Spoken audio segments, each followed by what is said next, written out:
Hi, I'm Vance, and welcome to Repair and Replace. If your ice maker won't turn off and is making too much ice, then it's most likely a problem with the shutoff arm. After the ice is ejected from the tray, the shutoff arm will raise and then lower to reset the process. When the ice bin is full, the shutoff arm can't lower, which will turn off the ice maker. Now, if the shutoff arm is stuck in the lowered position, the ice maker will continue to make ice.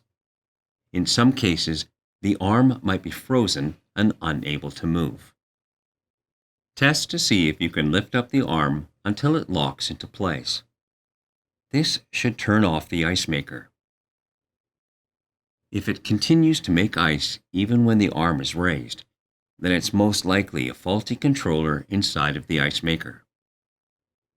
It can be helpful to try a reset. Unplug the refrigerator for several minutes, then plug it in again. If the ice maker still isn't working properly, then it's best to install a new one. In this episode, I'll show you how. To begin, you might need a screwdriver or nut driver. Keep in mind there is some variation between models, and not all refrigerators will have the same parts. You can enter your model number on the AMRE Supply website to see a parts breakdown. This can be helpful to show you which parts are in your refrigerator and where they are located.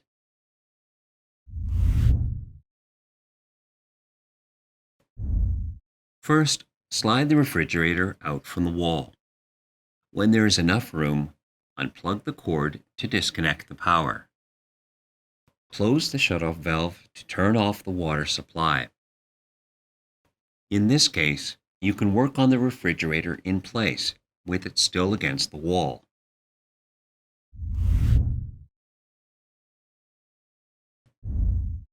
If needed, remove the ice bucket assembly. Now disconnect the wire harness.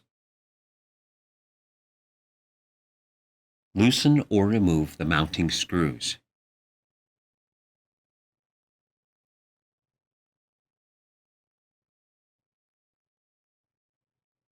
Now simply lift up to remove the ice maker.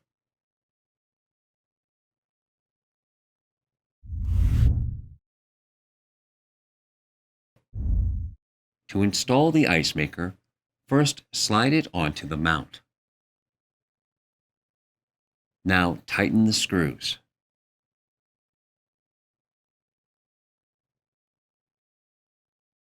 Next, reconnect the wire harness.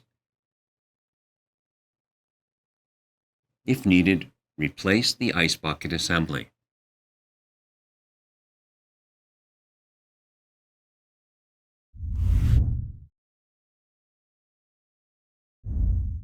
Open the shutoff valve.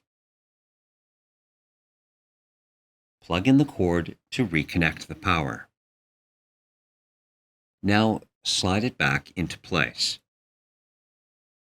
Make sure to leave a couple of inches of space between the refrigerator and the wall. This will allow for proper airflow. Now test the refrigerator to see if it's working properly. If you like this and want to see more tutorials and informational videos, then subscribe to our channel. And if you need help, you can call or visit an AMRE location to talk with our knowledgeable staff. Thanks for watching.